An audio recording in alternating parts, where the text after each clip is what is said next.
The menace response is tested by gently moving the side of the hand or a single finger towards the globe and watching for the patient to blink or try to move away from the stimulus. Care should be taken not to create an air current that causes corneal stimulation. This will give a false menace response as the trigeminal nerve is being stimulated instead of the optic nerve. The palpebral reflex is tested by touching the lids at the medial and lateral canthal regions and watching again for either a complete or a partial blink. The vestibular ocular reflex is tested by gently manipulating the head and moving it in such a way as to induce normal ocular movements in all planes, whilst assessing for symmetry of the movement and also for the presence of a complete range of movement. Other neurological tests, such as a tracking response to cotton balls, may also be tried if the patient is very young and therefore has not yet developed a menace response. After this has been done, I'd recommend assessment of the adnexa, cornea, and anterior chamber with the aid of a focal light source in ambient room light.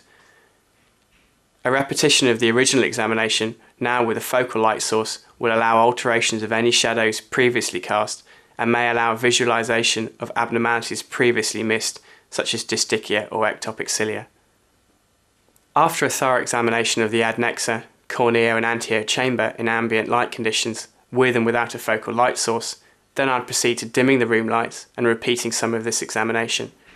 The consultation room does not need to be completely blacked out, but the level of illumination found in a dark room would be ideal.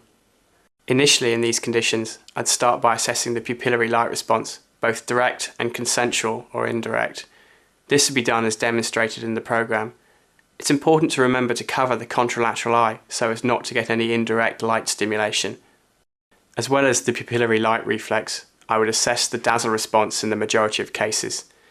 This test requires a very bright light source such as a slit lamp or preferably the light source of an endoscope on full intensity.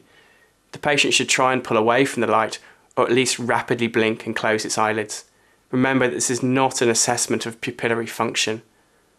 Once the neurological assessment has been completed, then I'd repeat the adnexal and anterior segment examination in the dark with a focal light source or slit lamp by a microscope.